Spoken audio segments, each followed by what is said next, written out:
Now, Bloomberg writing a story yesterday about how difficult it is to conduct political polls these days.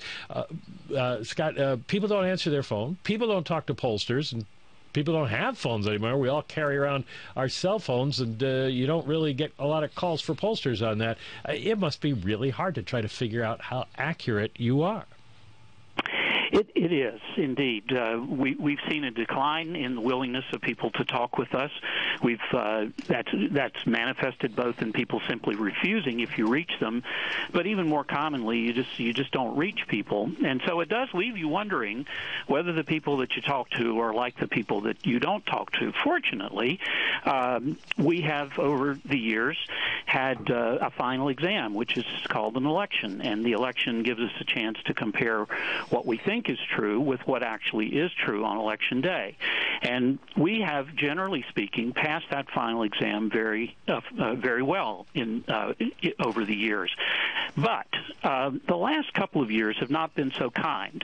2014 was not a good polling year. Pollsters in the United States underestimated how well the Republicans were going to do in a lot of places. And then, of course, there have been a number of polling failures around the world in 2015. Around the world is an interesting point. The Greek election figures were wrong. The UK election figures were wrong. This is not just an American problem. Yes.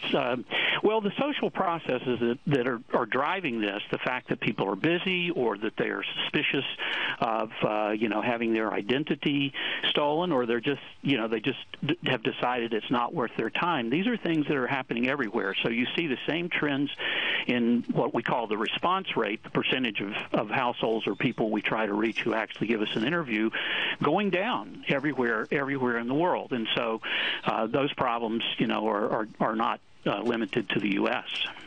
Well, how do pollsters try to deal with that? I mean, what kind of adjustments are people making in the numbers we see? Well, there are a couple of things. One is you try to deal with it on the front end by just being diligent. You call people when you have a sample of telephone numbers that you want to call. You call them several times, perhaps over the course of 3 or 4 days, because not everyone who's not talking to you is actively resisting. They just are busy, or they're not able to pick up at the time that you call them. And so if you call a few times at least, you have a better chance of reaching people. On the back end, that is, after you've completed your survey, you compare the characteristics of the people that you got with known characteristics in the population. You don't know how they're going to vote, but you know if they're black or white or Hispanic, you know if they're younger or older, and you match those things up to numbers that you have from the census, and you can statistically adjust the data to look like the population. Whether that fixes it in terms of the political prediction is less certain. How do you poll anger? Well, people who feel strongly about something actually want to tell you about it, and so the fact is, you may get more anger in a poll than there is out there simply because people want to vent. I don't necessarily think that that's true, but given how accurate polls have been in previous elections, in 2012 they were really quite good. 2008 and 2004, both years in which there was a lot of frustration and anger, we got very good predictions, and so I think people want to talk about the way they feel if you can get them on the phone.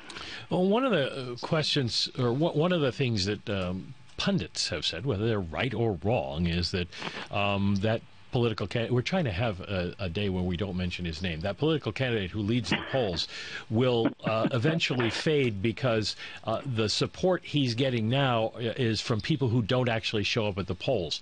When do we start getting polls that would be reasonably accurate to the best of your ability, that measure the support people he or others would have among those who will actually vote? It's certainly a reasonable criticism that polling this far away from an election is just a kind of barometer of mood rather than something that you could bank on and make a firm prediction on.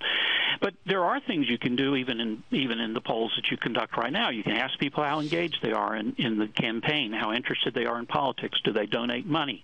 Have they voted in the past? past behavior is very predictive of future behavior. People who vote regularly, who participated in primaries in, let's say, 2008 and 2012, those people are likely to show up. And right now, we're not necessarily seeing that the opinions expressed by those people are all that different from the people who are a little more margin connected.